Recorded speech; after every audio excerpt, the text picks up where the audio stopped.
Bakit nga ba mahalaga pa rin ang Rizal Law o Republic Act No. 1425 para sa mga kabataang Pilipino ngayon?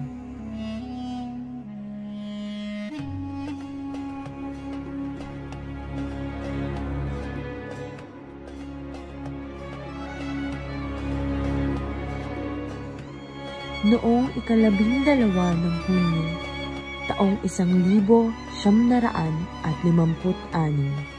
pinirmahan ni Pangulong Ramon Magsaysay ang Rizal Law o Republic Act No. 1425. Inaatasan nito ang lahat ng paaralan na ituro ang buhay, akda at sulatin ni Dr. Jose Rizal, lalo na ang Noli Me Tangere at El Filibusterismo.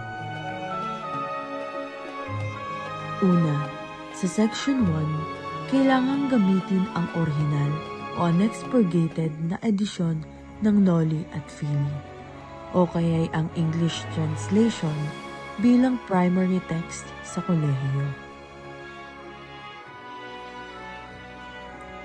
Pangalawa, sa Section 2 at 3, obligado ang mga paaralan na magtago ng sapat na kopya ng mga akda ni Rizal sa kanilang aklatan at dapat isalin ito sa Ingles, Tagalog at iba pang pangunahing diyalekto, bukod pa sa pag-imprenta at pamamahagi ng mura o libre.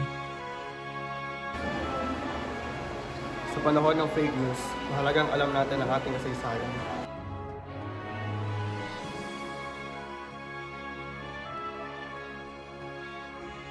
Si Rizal ang nagpapaalala sa atin ng pagmamahal sa bayan at laban sa katiwalian at kolonyal na pag-iisip. Ang Rizal Law ay hindi lang para sa nakaraan. Ito ang pundasyon para sa kasalukuyan. Ang pag-alam sa ating kasaysayan ay mahalaga sa pagharap sa mga modernong hamon tulad ng politika at social media disinformation.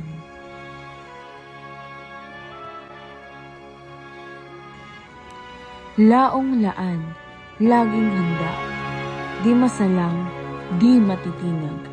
Damhin ang diwa ni Rizal.